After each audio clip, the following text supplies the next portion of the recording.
नमस्कार। आज हम एक बहुत ही खास त्योहार पर बात करने वाले हैं। ओडिशा के पुरी की विश्व प्रसिद्ध रथ यात्रा। जी, भगवान जगन्नाथ, उनके भाई बलभद्र और बहन सुभद्रा को समर्पित ये भव्य आयोजन। हाँ, और हमारे पास जो जानकारी है उसके आधार पर हम इसके खास पहलुओं को, प्रक्रिया को और इसके मतलब को समझने की कोशिश करेंगे। बिल्कुल। सच कहूं तो इसका जो पैमाना है और जो भक्ति दिखती है, कमाल की है। हाँ, बिल्कुल। एक अद्भुत नज़ारा होता है। तो चलिए, इसमें थोड़ा और गहरा उतरते हैं। सबसे पहले ये समय कब होता है इसका? जून या जुलाई है ना? जी, आमतौर पर जून या जुलाई में ही पड़ता है। हिंदू कैलेंडर के हिसाब से आषाढ़ का महीना। अच्छा, आषाढ़। और मुख्य यात्रा? वो आषाढ़ महीने के शुक्ल पक्ष, मतलब जब चांद बढ़ रहा होता है, उस पखवाड़े के दूसरे दिन होती है, द्वितीय तिथि को। ठीक है, आषाढ़ शुक्ल द्वितीया। और इसकी प्रक्रिया वो भी तो बड़ी खास है। देवताओं को मंदिर से बाहर लाया जाता है पहले।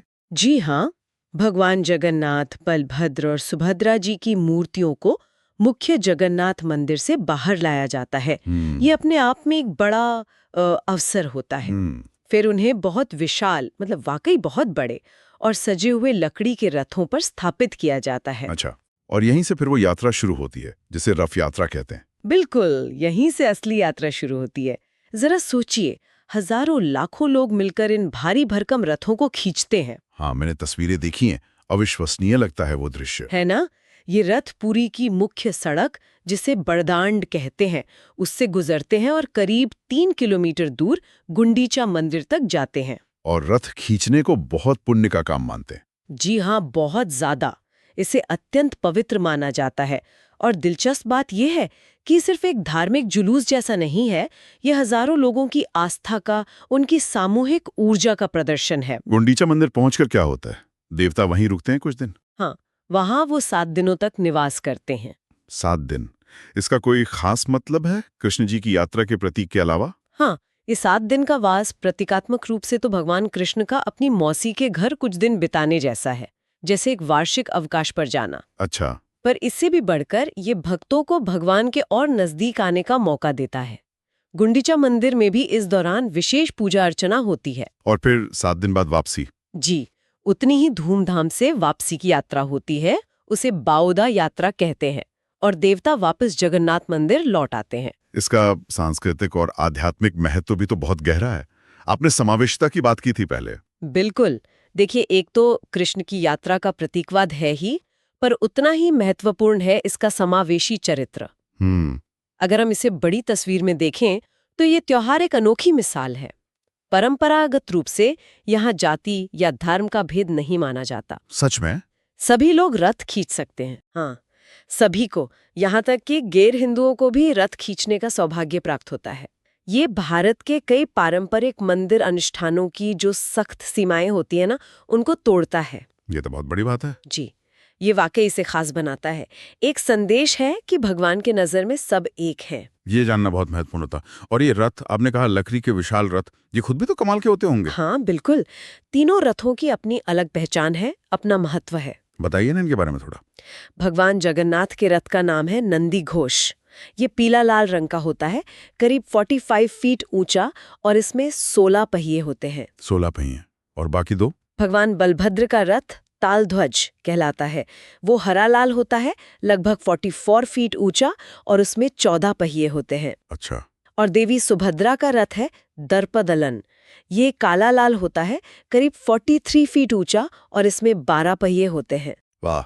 नंदी घोष, तालध्वज, दर्पदलन, अलग अलग रंग, ऊंचाई, पहियों की संख्या, अद्भुत है। और सबसे हैरान करने वाली बात तो ये है, ये हर साल नए बनते हैं। जी हाँ, यही तो इसकी एक और खासियत है। हर साल ये विशाल रथ बिल्कुल नए बनाए जाते हैं। पुरानी लकड़ी का इस्तेमाल नहीं होता है? नहीं, बिल्कुल नहीं। हर साल पवित्र मानी जाने वाली विशेष प्रकार की लकड़ी से इन रथों को बनाया जाता है। ये अपने आप में एक बहुत बड़ी सामुदायिक गतिविधि है। मतलब कई कारीगर महीनों तक लगे रहते होंगे। हाँ, कई तरह के विशेषज्ञ कारीगर, बढ़ई, लोहार, दर्जी, चित्रकार, सब मिलकर महीनों तक काम करते हैं। ये सिर्फ परंपरा का पालन नहीं है, ये कला, कौशल, भक्ति और समुदाय का एक अद्भुत संगम है।